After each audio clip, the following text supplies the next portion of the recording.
इस कार्यक्रम के पुण्यार्चक हैं स्वर्गीय पंडित श्री रतनलाल जी बैनाड़ा की स्मृति में बैनाड़ा उद्योग लिमिटेड, आगरा।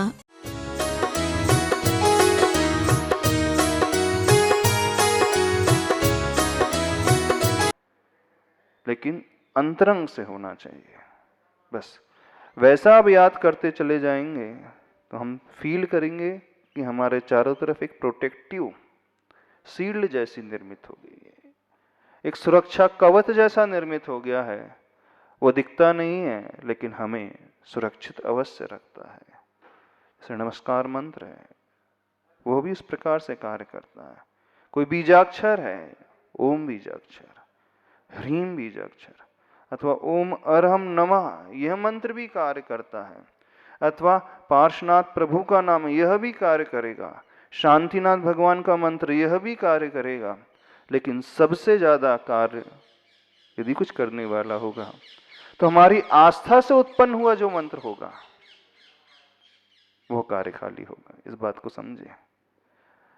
प्रभु, पंच परमेष्टि, गुरु, ये सब बाहरी निमित्त है, लेकिन सबसे बड़ा कारण यदि इसमें है तो हमारा उपादान भीतर का, और वो हमारी आस्था से जो हम कहेंगे, फिर वह आस्था और वो बाहरी निमित्त दोनों मिलकर के बहुत बड़ा कार्य कर लेते हैं। तो सबसे बड़ी चीज जो होती है, और वो होनी चाहिए हमारी भीतर की दृढ़ इच्छा शक्ति, उसके माध्यम से फिर हम कुछ कहें, एक छोटा सा मंत्र भी कहेंगे तो कार्यकारी हो जाएगा। आचार्य मानतुंग स्वामी जी महाराज ने भक्तामर स्तोत्र की रचना कर दी, वो कार्यकारी हो गया। एक ही भाव स्तोत्र की रचना हो गई, उससे उन्होंने उपसर्ग पर विजय प्राप्त कर लिया। कल्याण मंदिर स्तोत्र आचार्य कुमुदचंद स्वामी जी ने, उससे धनंजय कवि ने विशापहार स्तोत्र, सबने अलग अलग स्तोत्र क्यों लिखे? स्तोत्र भिन्न भिन्न थे, लेकिन सबसे ज्यादा जो कार्यकारी था उनका भीतर का आत्म परिणाम। कई लोग मंत्र जाप कर रहे हैं लेकिन उनको कोई फर्क नहीं आ रहा, हो रहा है ना, ऐसा भी हो रहा है। सभी लोग आज वर्तमान में घर में बैठ करके मंत्र पढ़ने लगे, चाहे वो जैन हो चाहे वो नॉन जैन हो, अपने अपने इष्ट परमात्मा को याद कर रहे हैं, लेकिन उनमें से कई ऐसे हैं जिन्हें कोई अंतर नहीं आ रहा। क्यों नहीं आ रहा? क्या वो मंत्र कार्यकारी नहीं है? नहीं, मंत्र तो है, लेकिन अभी उनके लोहे में जंग लगी है, और वह जंग लगा हुआ लोहा कितना भी पावरफुल मैग्नेट क्यों ना हो, वहां तक नहीं पहुंच सकता है। तो सबसे बड़ी जो चीज होना चाहिए, सबसे बड़ा पुरुषार्थ होना चाहिए हमारी भीतर की आस्था। फिर आस्था के माध्यम से इतने सारे मंत्र, उसमें आप एक मंत्र भी कहोगे अथवा एक बीजाक्षर का भी जाप कर लोगे तो आपके लिए कार्यकारी। ओम, ओम भी आपके लिए कार्यकारी हो जाएगा, घबराना नहीं। आप अरिहंत कहोगे, अरिहंत भी हो जाएगा। सिद्ध कहोगे, सिद्ध से भी आपकी सिद्धि हो जाएगी। गुरु कहोगे, गुरु शब्द से आपकी सिद्धि हो जाएगी। महावीर कहोगे, महावीर शब्द से आपकी सिद्धि हो जाएगी। ह्रीम कहोगे, ह्रीम बीजाक्षर से सिद्धि हो जाएगी। लेकिन होना क्या चाहिए? हमारे भीतर से उठना चाहिए, हमारी रग रग से उठना चाहिए, हमारी आत्मा के हर प्रदेश से उठना चाहिए, हमारे हृदय के हर एंगल से वो शब्द निकलना चाहिए। हमारे शरीर में, हमारे वचन में, हमारे मन में और हमारी आत्मा के हर क्षेत्र में वो व्याप्त हो जाए तो एक छोटा सा बीजाक्षर भी हमें बहुत संबल देगा। समझ रहे हो कि नहीं? सब ऊपर ऊपर पढ़ रहे हैं, अंतरंग का जो परिणमन होना चाहिए वो बहुत कम लोगों में आ रहा है। मेन वो होता है, सब बाहर में लगे हैं अंतरंग को भूल करके। तो एक ये है जो हमारे इष्ट हैं, उनको याद करके।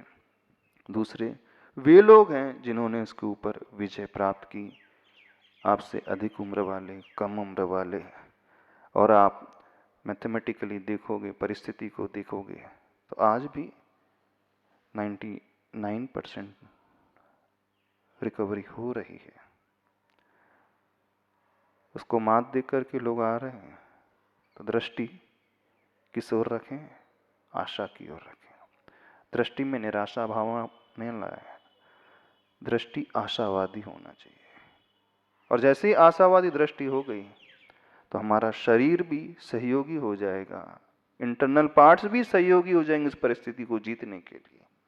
तो एक आशावादी दृष्टिकोण के साथ, एक आस्थावादी दृष्टिकोण के साथ, बाहरी इन निमित्त का आलम्बन लेकर के जब दोनों कारण मिल जाएंगे, बहिरंग निमित्त कारण और अंतरंग हमारी आस्था की दृष्टि, हमारी आशा की दृष्टि, हमारी पॉजिटिविटी की भावना, विधियात्मक भावना, अंतरंग की भावना, फिर वह कार्य हो जाएगा।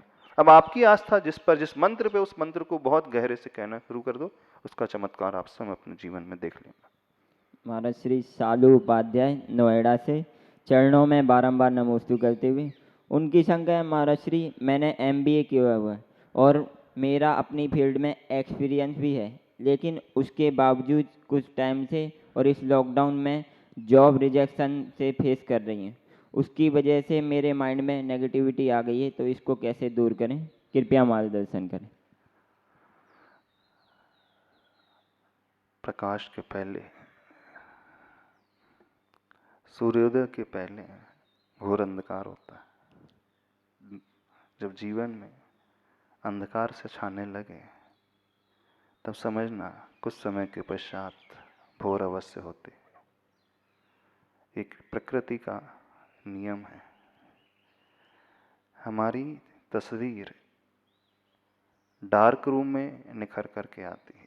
जब पहले फोटोग्राफी होती थी, नेगेटिव से पॉजिटिव बनते थे, डार्क रूम में बैठ कर के पॉजिटिव फिल्म आती थी। तो जब जीवन में बहुत ज़्यादा डार्कनेस नज़र आने लगे, यदि हमारे भीतर धैर्य है, धैर्य के साथ उस घड़ी को दिन थोड़ा समय से अच्छे से निकाल लें, तो नियम से मानना प्रकाश का स्रोत आगे खड़ा हुआ है। धैर्य के अभाव में व्यक्ति हार जाता है, गलत कदम उठा लेता है, गलत सोच पैदा कर लेता है, सुसाइडल अटैक भी कर लेता है। किस कारण? अपने धैर्य को छोड़ करके। परिस्थिति एकमात्र आपके साथ आ रही है ऐसा नहीं। जो बिजनेसमैन है उसके साथ भी आ रही है, सर्विसमैन है उसके साथ भी आ रही है, जो घर गृहस्थी में रह करके, घर में रह करके लघु उद्योग करता है उसके साथ भी आ रही है, जो बड़ा है उसके साथ भी आ रही है। लेकिन सबके साथ आ रही है तो सभी लोग ऐसे ही सोच लें, ऐसा नहीं। इन्हीं परिस्थिति को कुछ लोग अनुकूल बना करके, अपने फेवर में बना करके, प्रतिकूलता को ही अनुकूलता मान करके चल रहे हैं और उस पर बहुत अच्छे से आगे बढ़ रहे हैं। तो सबसे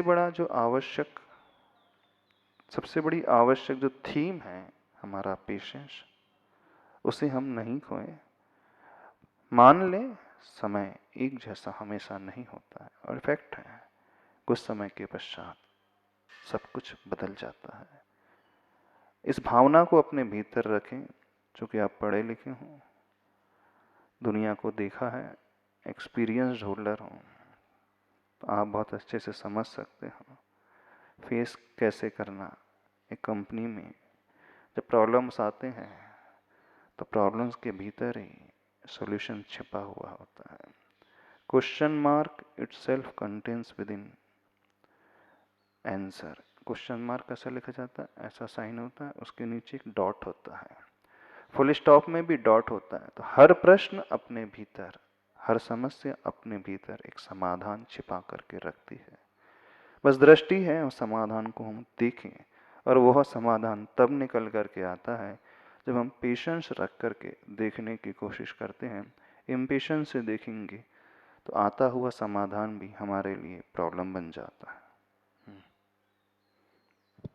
अनुपम जैन सहारनपुर से चरणों में बारंबार नमोस्तु करते हुए, उनकी शंका है महाराज जी, अपनों को खो देने के दुख से कैसे उभरें, कृपया मार्गदर्शन करें। सबको अपना बना लो ना। हमने पराया क्यों मान करके रखा है दुनिया को? हाँ? एक बेटा खो करके सारी दुनिया बेटे नहीं हो सकते। क्यों? जब हम ये कह रहे हैं कि हमने अपनों को खो दिया, इसका क्या अर्थ है? सारी दुनिया समाप्त हो गई क्या? नहीं तो। इसका सीधा सा अर्थ है हमारी दृष्टि में सारी दुनिया पराई है अभी। क्यों? भगवान महावीर ने जब घर बार छोड़ा, माता पिता को छोड़ा, तो जानते हो उन्होंने क्या किया था? एक माँ को छोड़ करके सारी दुनिया को अपनी माँ बना लिया। अब आप कहो कि हम थोड़ी भगवान महावीर, हम तो सामान्य व्यक्ति। ठीक है, हम थोड़ी कह रहे हैं आपसे पूरी दुनिया को बना लो, कम से कम जो अड़ोस पड़ोस में है, जो उन्हीं जैसी परिस्थिति में रह रहे हैं, उनका सामना जिन्होंने किया है, क्यों नहीं उनसे अपनत्व पैदा कर लेते। तो अपनों को खोने के पश्चात कैसे करें, इसे जिंदगी में एक चैलेंज मानना ये हमारे लिए गलत नहीं बल्कि बहुत अच्छी परिस्थिति निर्मित हुई है। जो हम पहले नहीं कर सकते थे वो हम आज कर सकते हैं। जगत का है स्वभाव व संवेग वैराग्य अर्थम सूत्र आचार्य उमा स्वामी भगवान ने दिया है। इस जगत का चिंतन करके हम अपनी दृढ़ता को बहुत अच्छे से पैदा कर सकते हैं, संवेग की भावना को बढ़ा सकते हैं, और इस संवेग की भावना से डरना नहीं है, धर्म और धर्मी में और आनंद से सहित होकर के, उत्साह से सहित होकर के उन्हें अपना बनाना, यही है। अन्यथा आप गम में डूब करके, शोक में डूब करके क्या पाओगे? जो जाना था, जो खोना था, वो तो खो ही चुका है, जा ही चुका है। जो है वह भी चला जाएगा। फिर आप कहोगे समझाना आसान होता है, जिस पर बीतती है वो ही जानता है, जिसके पैर फटी ना बिवाई वो क्या जाने पीड़ पर आई। नहीं, समझा नहीं रहे हैं, बिल्कुल वस्तुस्थिति ऐसी ही है, उसको उस दृष्टि से देखने की कोशिश करें, सब कुछ हो जाएगा। एक ऐसे व्यक्ति हैं हम जानते हैं जो एक अनाथ आश्रम को चलाते हैं, बहुत सारे बच्चों का पालन करते हैं। हम नहीं कह रहे बहुत सारे बच्चों, कुछ बच्चों को अपना मान करके उनकी सेवा करने शुरू कर दो, आपको वही फीलिंग आएगी जो अपने बच्चे की थी। उन माँओं को अपनी मानना लगे। यदि आपने माँ खोई है, यदि आपने बच्चा खोया है, अथवा आपने भाई खोया है, तो पति अथवा पत्नी खोई है, उन लोगों के प्रति वैसी ही आत्मीय दृष्टि रखोगे तो एक अलग ही भावना पैदा होगी। यही वास्तव में प्रैक्टिकल धर्म है, प्रायोगिक धर्म है। जो हम मंदिर में जाकर के पढ़ लेते हैं, पूजा कर लेते हैं, अर्घ्य चढ़ा लेते हैं ना, वो बहुत उथला धर्म है, मान करके चलो, उसमें गहराई कुछ भी नहीं है, बहुत उथला है। अभी वर्तमान का काल तो प्रैक्टिकल का काल है। धर्म जो हमने पढ़ा है उसे जीवन में अंगीकार करने का समय है। तो उस धर्म को अपने जीवन में अंगीकार करो जो प्रायोगिक है। इससे अलग ही एक संबल पैदा होगा, अलग ही एक भावना पैदा होगी। पंकज जैन हांसी से चरणों में बारंबार नमोस्तु करते हुए उनकी शंका है हमारे, but is satisfaction and happiness भगवान में। सेटिस्फेक्शन और हैप्पीनेस क्या है? आत्मसंतुष्टि और आनंद क्या होता है, यही है ना। एक संतुष्टि किसे कहा जाता है? संतोषी व्यक्ति दुनिया में सबसे सुखी माना जाता है। और सेटिस्फेक्शन तब आता है जब हम अपनी इच्छाओं को कम करते हैं, और जहाँ सेटिस्फेक्शन पैदा होगा वहीं से आनंद पैदा होता है। सेटिस्फेक्शन कारण है, हैप्पीनेस कार्य है। सेटिस्फेक्शन के लिए हम वस्तुओं को बहुत ज़्यादा बढ़ा करके प्राप्त कर सके ऐसा नहीं होता है। सेटिस्फेक्शन पाने के लिए हम उन कारणों से बचें जिनके द्वारा हम अनसेटिस्फाइड रहते हैं, असंतुष्ट रहते हैं। उन्हें हम हटाते चले जाएंगे तो जो हमारे पास बचेगा वह संतोष बचेगा, आत्मसंतुष्टि बचेगी। और यही पुरुषार्थ दुनिया के बड़े बड़े लोग करते हैं। मोक्ष मार्ग में भी यही किया जाता है। उन आकुलताओं के कारणों को हटाते चले जाएंगे तो निराकुलता अपने आप बचती है ना। नहीं समझ में आ रही बात? तो पहले उन कारणों को खोजना शुरू करो। सबसे बहुत कह रहे हैं, बहुत अच्छे से हर व्यक्ति से कह रहे हैं, उन कारणों को समझो जिसके द्वारा आपके भीतर उद्विग्नता उत्पन्न होती है, अनसेटिस्फेक्शन पैदा होता है, जिसके द्वारा विकल्प पैदा होते हैं, खेद खिन्नता पैदा होती है। क्योंकि जब तक रोग के कारण को नहीं समझेंगे हम ठीक नहीं हो सकते। पैर में दर्द है, वो किस कारण से है? फोड़े के द्वारा है, मवाद के द्वारा है, हड्डी में फ्रैक्चर हो गया है, मसल्स पेन है, अथवा यूं ही है। पहले निदान होता है, डायग्नोज होता है, देन आफ्टर मेडिसिन ली जाती है। तो व्यक्ति जीवन में अनसेटिस्फाइड है तो उसके कारण क्या है? उसका सबसे बड़ा एक कारण है असीम इच्छा। बहुत ज्यादा पाने की इच्छाएं, बहुत ज्यादा आसक्ति, बहुत ज्यादा लालसा, ये भी वो भी, ऐसा वैसा बस, और उसके द्वारा हमेशा दुखी रहेगा। आप क्या, मुकेश अंबानी भी दुखी रहेगा। तो और जैसे ही हम कारण को पकड़ करके उसे थोड़ा सा हटाने लगेंगे, जीवन में अपने आप सेटिस्फेक्शन आता चलेगा। और सेटिस्फेक्शन आ गया तो आनंद तो अपने आप है ही, क्योंकि आनंद उसका फल है, सेटिस्फेक्शन फूल है, सॉरी, सेटिस्फेक्शन फूल है और हैप्पीनेस उसका फल है। अगला क्वेश्चन यूट्यूब लाइव चैट के माध्यम से अनबी जैन चरणों में बारंबार नमोस्तु करते हुए उनकी शंका है, महाराज श्री, बाजार की वस्तुओं में जो हम दैनिक उपयोग में लेते हैं उसमें मांसाहार का इन्वॉल्वमेंट होने लग गया है, तो जैसे कि खाने की वस्तुएं, दवाई आदि, तो ऐसी वस्तुओं को हम उपयोग में लाने से कैसे बचें? कृपया मार्गदर्शन करें। शुद्ध वस्तुओं का प्रयोग करना शुरू कर दो, कैसे बचे? जो गृद्धता है ना जिह्वा की, रसना इंद्री जो होती है, सबसे बड़ी इंद्री होती है, उसे जीते बगैर व्यक्ति इनसे नहीं बचेगा। दूसरा, इसके साइड इफेक्ट्स क्या होते हैं ये सोचेंगे तो बच जाएंगे। इसके साइड इफेक्ट्स फिजिकली बहुत ज़्यादा होते हैं, हार्मफुल होते हैं। मेजर जो डिजीज़ होती हैं आजकल, कैंसर जैसी, इन सब के कारण होने लगी है। तीसरा, जब हम धार्मिक दृष्टिकोण लेकर के आएंगे, उन जीवों का जो घात होता है, हिंसा होती है, उससे उन्हें पीड़ा पहुंचती है, उसको यदि हम सोचेंगे, यदि थोड़ा सा भी व्यक्ति भीतर धर्म का पुट लेकर के चल रहा है, अनुकंपा का पुट लेकर के चल रहा है, तो वह अवश्य बचेगा। वो सोचेगा आखिर मैं जो कर रहा हूं मेरे योग्य नहीं। आपका हाथ मान लीजिए बहुत सुंदर है, दुनिया वालों को लग रहा है, तो वो क्या आपका हाथ काट के खा लेंगे? वो कहेगा कि नहीं मुझे आपका हाथ बहुत सुंदर लगता है, उसको मैं फ्राई करके खा लूं। पीड़ा होती है ना अपने को, होगी कि नहीं होगी? बस जब जब आप उसे मुख पे रखो तो सोचना, न जाने कितने लोगों के हाथ कटे होंगे, कितने के पैर कटे होंगे, कितनों का शरीर गया होगा, कितनों की जान गई होगी। ये विचार भीतर पैदा होते ही आपका हृदय गवाही देगा, नहीं ये नहीं करने योग्य। अथवा तब भी नहीं छूटे तो आप जब भी खाओ तो ये सोचना, मैं ब्रेड बिस्किट और नहीं खा रहा हूँ, इसमें असंख्यात कीड़े बिलबिला रहे हैं, उसे निश्चित इफेक्ट है, उनको खा रहा हूँ। चाइनीज़ फूड नहीं खा रहा हूँ, दिख रहा है, लेकिन इसके अंदर जैसे प्रिपेयर किया गया उसमें न जाने कितने जीव बिलबिलाते हुए, उस दृश्य को देखोगे तो नहीं खा पाओगे। बीभत्स दृश्य देख करके व्यक्ति जो ओरिजिनल है, वास्तविक है, उसको चिंतन करेगा तो उसे नहीं खा पाएगा।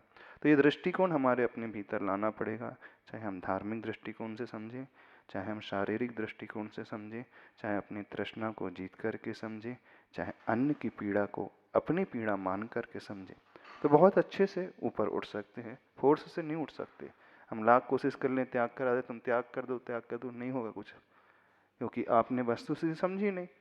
हाँ, फलाने के कहने पर, गुरु के कहने पर, महाराज जी के कहने पर कर दिया, आधा 1 साल के लिए, 6 महीने के लिए। जैसे 6वां महीना पूरा हुआ नहीं, 31 डे आई, 1 तारीख को पहुंच गया, शुरू हो गया, उससे नहीं होता। धर्म को समझ करके, वस्तु स्थिति को समझ करके जो अंतरंग से भावना पैदा होती है, वो व्यक्ति को सेटिस्फेक्शन भी देगी, आनंद भी देगी और धर्म का पालन भी होगा। तभी हम इससे बच पाएंगे। तो इसके साइड इफेक्ट का चिंतन करके, प्राणियों की पीड़ा का चिंतन करके, धर्म की भावना का चिंतन करके, अपनी कमी का चिंतन करके इन सब से हम बच सकते हैं। यही उसके लिए कारगर उपाय है। अर्चना जैन सूरजमल बिहार दिल्ली से चरणों में बारंबार नमोस्तु करते हुए उनकी संख्या, महाराज श्री, कोरोना की इस दूसरी लहर में लोगों की मृत्यु देखकर मन में इतने नकारात्मक विचार भर गए हैं कि हम कुछ भी करते हैं, कुछ भी देखते हैं तो गलत विचार आते हैं। ऐसा क्यों? कृपया मार्गदर्शन करें। कोरोना को अब आप दूसरे एंगल से देखें। कोरोना हम कहते हैं कि golden opportunity for everyone. Corona काल एक स्वर्णिम काल है सबके लिए। बोले क्यों? वैराग्य को उत्पन्न करने के लिए। जिन लोगों को वैराग्य अभी तक नहीं उत्पन्न हुआ था ना, बहुत अच्छा काल है, वैराग्य उत्पन्न हो जाए। अभी तक सिर्फ शास्त्रों में पढ़ा था, प्रथमान्यु ग्रंथों में पढ़ा था, ऐसा संसार होता है, संसार में इतने दुख होते हैं। अभी तक अनित्य भावना का सिर्फ पाठ किया था। मरना सबको एक दिन, अपनी अपनी बार, है ना, राजा राणा छत्रपति हाथन के असवार, अभी तक सब पढ़ा था। अब देखने का अवसर मिल रहा है। यदि आप अंतरंग से थोड़ा सा भी धर्म कर रहे हो ना, या अंतरंग से थोड़ा सा भी किया होगा, तो आपको गहरी चोट लगना चाहिए। इस संसार को, वर्तमान की परिस्थिति को देख करके अब पूर्ण रूप से अपने आप को बदल देना चाहिए। जो पाप अभी तक करते आए हुए हैं, इस अनित्य भावना का साक्षात ज्वलंत जीवंत चित्रण देख करके अब आपकी रूह कांप जाना चाहिए। इसलिए नहीं कांपे कि मेरे साथ क्या हो जाए, पता नहीं मेरा क्या हो जाए, कहीं पता नहीं मेरी लिए भी बीमारी ना लग जाए, इस सेकेंड वेव में मैं भी न चपेट में आ जाऊं, ब्लैक फंगस की चपेट में मैं भी ना आ जाऊं, फिर वाइट फंगस की चपेट में मैं ना आ जाऊं, क्योंकि मैं भी कोरोना को भी जीत करके बाहर आया हूं। इससे तो रूह कांप रही है सबकी। इसलिए हम नहीं कह रहे, इससे डरो नहीं। किस कारण रूह कांपे? सबका कुछ भी हो सकता है। तो मैंने जो पाप किए हैं, उस पाप का मैं प्रायश्चित करता हूं। क्यों? क्योंकि अभी मेरे साथ ऐसा हो गया, तब न जाने अगले भाव में मैं कहाँ पैदा होऊंगा। तो अभी तो ये गोल्डन अपॉर्चुनिटी है, दुनिया के साथ सबके साथ हो रहा है, तो मान करके चलना मेरे साथ भी हो जाएगा। कल हो सकता है, आज हो सकता है, अभी हो सकता है, 1 महीने बाद हो सकता है। अभी नहीं तो थर्ड वेव में चपेट में आ जाएंगे। जो फर्स्ट में आ गए थे बच गए, वो सेकंड में नहीं है, जो सेकंड में से बच गए थर्ड में आ जाएंगे, फिर निपट जाएंगे। तो जो अनित्य भावना पड़ी है ना, उसे जीवंत जीने का सबसे साक्षात स्वर्णिम अवसर है। अब परीक्षा की घड़ी है। कौन सी परीक्षा की? हमारी आस्था की। आस्था भीतर से थी अथवा है, उसे प्रयोग करके लाओ। दिखाएं हम प्रयोग करके? नहीं, सब कुछ क्षणभंगुर है। पक्का विश्वास है ना सबको? अनित्य भावना सबने पड़ी ना? सब कुछ अनित्य है, सब कुछ नाशवान है, सब कुछ नष्ट होने वाला है। कभी भी किसी के साथ भी, कहीं पर, किसी मोड़ पर, किसी भी काल में, घर में, बाहर में, कुछ भी हो सकता है। अब तो दिख रहा है ना, स्पष्ट दिख रहा है। जो कार्य इतने बड़े बड़े ग्रंथ नहीं कर पाए आज तक, वो कार्य कोरोना काल ने करके दिखा दिया। सही बता रहे हैं। जो कार्य तीर्थंकरों का उपदेश नहीं कर पाए इतने समय तक, आचार्य भगवान की वाणी लेखनी नहीं कर पाई, इतने सारे गुरुओं के प्रवचन नहीं कर पाए, वो कार्य आज साक्षात कोरोना की सेकंड लहर ने करके दिखा दिया ना। यदि हमारी आंखें खुली हैं, तब हमें संसार को इन खुली आंखों से देखना चाहिए। और जब हम इस संसार को और इस काय को खुली आंखों से देखते हैं, तो आचार्य भगवान कहते हैं वैराग्य अवश्य उत्पन्न होगा। जगत काय के चिंतन से संवेग और वैराग्य प्राप्त होता है। तो काय का चिंतन करो और जगत का, संसार का चिंतन करो। डरो इससे। किससे? अपनी मौत से नहीं डरना। मेरे साथ ऐसा हो गया था, कितने पाप जो मैंने किए हैं पूर्व में, उसका फल क्या होगा, उससे डरें, उससे घबराएं। और उस पाप को शुद्धि के लिए, उसके शोधन के लिए अब तो कम से कम एक पुरुषार्थ शुरू कर दे अच्छे जीवन का। अब तो संकल्प ले लें अच्छे जीवन का। अभी तक जो अतीत था उसको पूर्ण रूप से बदल करके भविष्य कुछ अच्छा ही हो, मन से भी हो, वचन से भी हो और काय से भी हो। यही है इसे कहा जाता है संसार को, वस्तु स्थिति को खुली दृष्टि से समझना और जानना। पढ़ा अभी तो सिर्फ बुद्धि का विषय था, शास्त्र जो पढ़े ना सिर्फ बुद्धि का विषय था। अब उसे अपने हृदय का विषय बनाएं, तो खुली आंखों से देख करके इस कोरोना काल को क्या लें, अपने जीवन में एक स्वर्णिम काल समझे। किस लिए स्वर्णिम? जो मुझे अंतरंग से बदल करके रख देगा। घबराओ नहीं, जो होना होगा तो वो तो होगा ही। फिर और पूछ रहे कैसे बचे? तो बचने का उपाय है विपाक विषय धर्म ज्ञान। जो हो सो हो, जो है सो है। कर्मफल की ये परछाई है, उसमें क्या बात है। अब कर्मफल की परछाई है, तो परछाई को हम पकड़ने दौड़ रहे हैं, परछाई कभी हाथ में नहीं आएगी। अब सीता नहीं कर पाई, राम नहीं कर पाए, महावीर नहीं कर पाए, हम कौन सी खेत की मूली है? कर्म आएगा तो भुगतना पड़ेगा। खुली दृष्टि से भुगते, स्वीकार है ना, क्या करना, जो होगा सो होगा। महाराज श्री विभा जैन सूर्यनगर से चरणों में बारंबार नमोस्तु करते हुए उनकी शंका है महाराज श्री, कोरोना की थर्ड वेव आने की आशंका जताई जा रही, जो बच्चों को सर्वाधिक प्रभावित कर सकती है। इससे बचने के लिए और अपने आप को अनिष्ट भय से मुक्त रखने के लिए ऐसा क्या करें, कृपया मार्गदर्शन। डॉक्टर से सलाह लो, वैक्सीनेशन का जो डॉक्टर बोल रहे हैं। परंतु महाराज जी समझ वैक्सीन करके। बच्चों की आई नहीं है तो। हाँ, नहीं आई है, सुनने में आया उनकी भी वैक्सीन आने वाली है कुछ समय में, रिसर्च चल रहे हैं। पूर्ण रूप से समझदारी से सावधानी से काम लेते हुए अन्य ऐसे अनर्गल कार्यों से अपने आप को बचाते हुए, थोड़ी सी तृष्णा लालच कम करते हुए, थोड़ा सा मोह कम करते हुए बाहर निकलने का, ये पाने का, कमाने का, थोड़ा सा राग कम करके, आसक्ति कम करके, अब जीवन में एक संतोषपरक दृष्टि ला करके जितना मिला है, ये नहीं सोचना कि हम बहुत सारा खो रहे हैं, देखो हमारा बिजनेस चल रहा नहीं चल रहा, हम इतना लॉस हो गया है। अभी तो ये सोचना कि ये लॉस नहीं है, हम हॉस्पिटल में नहीं एडमिट हुए, कितनी बचत हो गई। जो हॉस्पिटल में एडमिट हो गया 50 लाख लग गए, फिर भी कुछ नहीं मिला, तो हमारे 50 लाख तो बच गए कम से कम। एक केस सुना था, 1.5 करोड़ लग गए उसको, 1 महीने तक एडमिट रहा और उसके बाद एक्सपायर हो गया। तो कम से कम हॉस्पिटल में नहीं गई तो हमारी इतनी सेविंग है। ये सोचना, ऐसा मत सोचना कि अभी हमारी 2 महीने से कमाई नहीं हो रही है, बिजनेस ठप पड़ा है, सर्विस ठप पड़ी है, जॉब नहीं मिल रही है, हमारी जो जॉब थी वो चली गई है। बहुत सारे लोग इस कारण डिप्रेशन में आ रहे हैं कि हमारा बिजनेस बंद हो गया है अथवा हमारी जॉब चली गई है, नई जॉब अच्छी नहीं मिल रही है, तो हमारा भविष्य कैसा होगा। तो आप ये सोच करके प्रसन्न रहना कि नहीं हमारे 50 लाख बच गए। क्यों बच गए? हॉस्पिटल में नहीं एडमिट होना पड़ा, हम कम से कम स्वस्थ रहे, तो हमारा लॉस नहीं बल्कि हमारी सेविंग है, और जो सेविंग है वही हमारी इनकम है। ऐसी दृष्टि लाओगे तो इस परिस्थिति में भी आनंद से रहोगे। अब रही बात बच्चों को कैसे बचाना, तो डॉक्टर से सलाह लेकर के, समझ करके, प्रिकॉशन लेकर के, क्योंकि प्रिवेंशन ही सबसे बड़ा एक साधन है वर्तमान में, सावधानी सबसे बड़ा साधन है वर्तमान में। उसके अनुसार हम अपने आप की थोड़ी सी केयर करके जितना हो सकता है उतना तो अवश्य बचा सकते हैं। तो ऐसे जो गाइडलाइंस आ रही है उन गाइडलाइंस और रूल्स को फॉलो करके ही कुछ बचाव हो सकता है, और उसके बाद फिर भविष्य में जैसा होगा तो वो तो देखा ही जाएगा।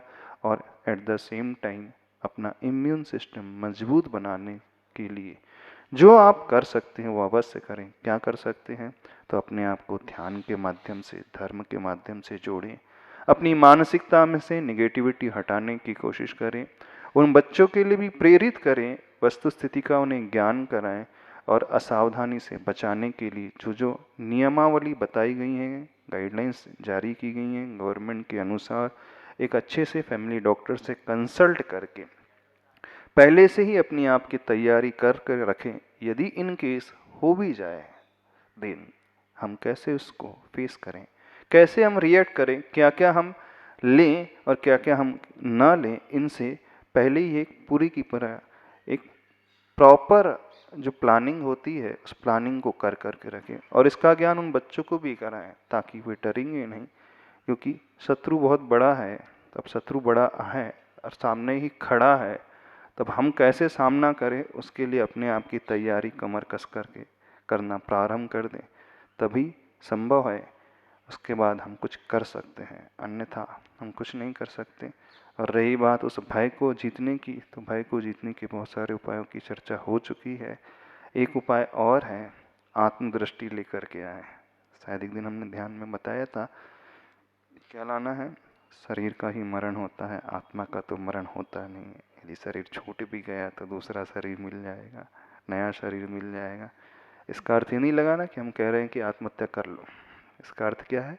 जब ऐसी भावना भीतर पैदा होती है तो हमारा जो इम्यून सिस्टम जो है मजबूत होता है, हमारी प्रतिरोधक क्षमता जो है इस पॉजिटिविटी से व्यवस्थित होती है, हमारे शरीर में कुछ एंजाइम्स हैं जो उन रोगों से लड़ने की क्षमता प्रदान करते हैं, उनका सिक्रीशन होता है। ये तब होता है जब हम ऐसी दृढ़ भावना से भरते हैं। तो ये कुछ उपाय हैं, इनका चिंतन करके, इस तैयारी करके हम कुछ बचाव कर सकते हैं, उसका सामना कर सकते हैं। चलो, हाँ, ध्यान करें। समय तो हो गया, चलो एक माला फेर लेते हैं, है ना, जाप कर लेते हैं। 5 केंद्र हैं। इन 5 केंद्रों में 5 बीजाक्षर का आरोपण करते हुए ध्यान करना। नाभि शक्ति केंद्र में ओम बीजाक्षर, हृदय केंद्र में ह्रीम बीजाक्षर, कंठ में विशुद्धि केंद्र में श्रीम बीजाक्षर, आज्ञा केंद्र में क्लीम बीजाक्षर और दर्शन केंद्र में अरहम। ओम ह्रीम श्रीम क्लीम अरहम नमः। ओम बीजाक्षर आज बता देते हैं, सबसे महत्वपूर्ण बीजाक्षर प्रणव बीज माना जाता है। प्रणव बीज मतलब जिससे समस्त संसार की उत्पत्ति, शक्ति की उत्पत्ति होती। ह्रीम बीजाक्षर सबसे कल्याणकारी बीजाक्षर माना जाता है, आनंद को उत्पन्न करने वाला माना जाता है, हमारे लिए बहुत संतुष्टि देने वाला होता है। श्रीम बीजाक्षर अंतरंग लक्ष्मी को देने वाला होता है, ज्ञान आदि लक्ष्मी को प्रकट करने वाला होता है। क्लीम बीजाक्षर उस ह्रीम बीजाक्षर के अचीवमेंट के लिए सहायक के रूप में काम आता है। और अरहम बीजाक्षर जो हमारा परम उपाधि तत्व है, अरहम वो सिद्ध परमेष्टि का वाचक। ये 5 बीजाक्षर बहुत पावरफुल हैं। तो इन 5 केंद्रों में, नाभि केंद्र शक्ति केंद्र में, आनंद केंद्र में शक्ति केंद्र में ओम बीजाक्षर, आनंद केंद्र में ह्रीम बीजाक्षर, विशुद्धि केंद्र में श्रीम बीजाक्षर, आज्ञा केंद्र में क्लीम बीजाक्षर और दर्शन केंद्र में अरहम बीजाक्षर, है ना। चलो 5 मुद्राएं करते हैं। आसन लगा के गहरी सांस लो। ओम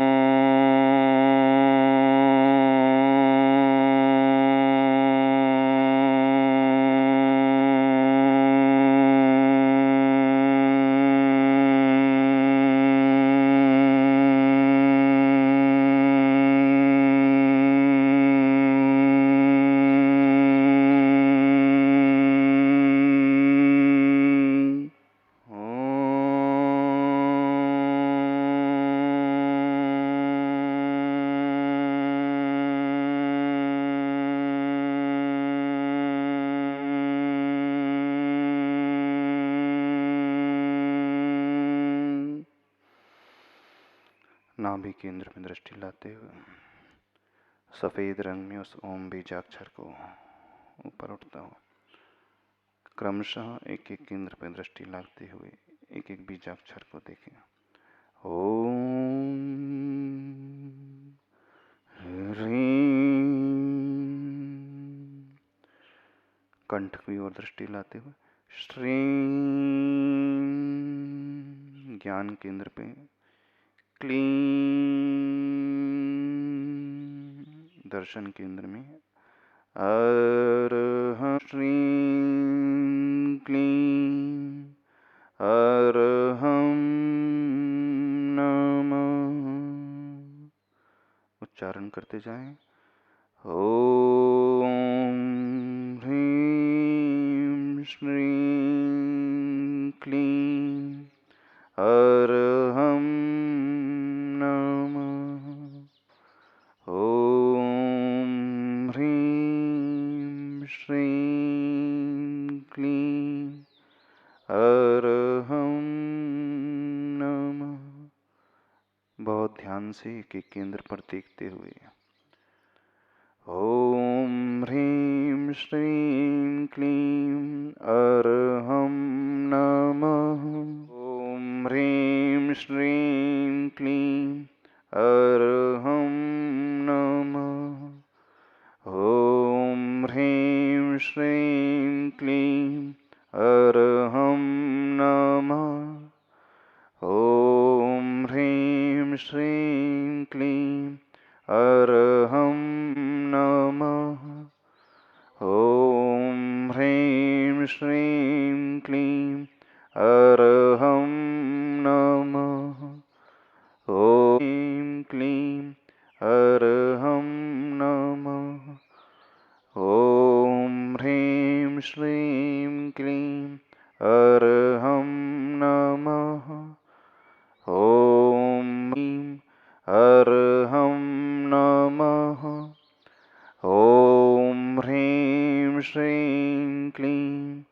अर्हं नमः।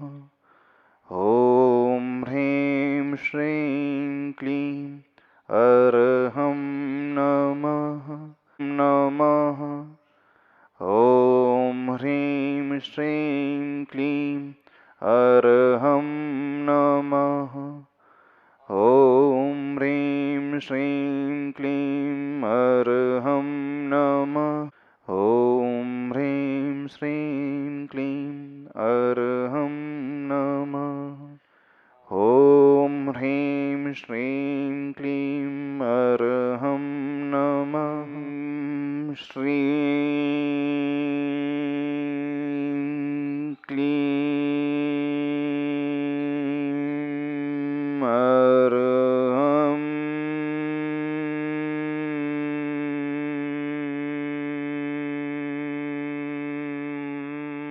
नमः।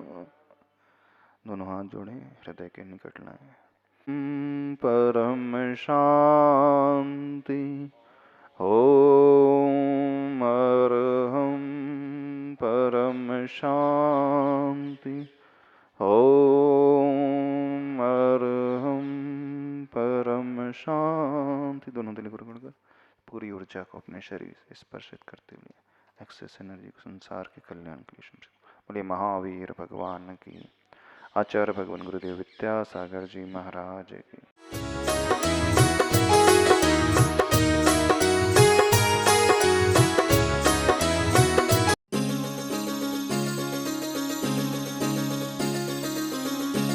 इस कार्यक्रम के पुण्यार्चक थे स्वर्गीय पंडित श्री रतनलाल जी बैनाड़ा की स्मृति में बैनाड़ा उद्योग लिमिटेड, आगरा।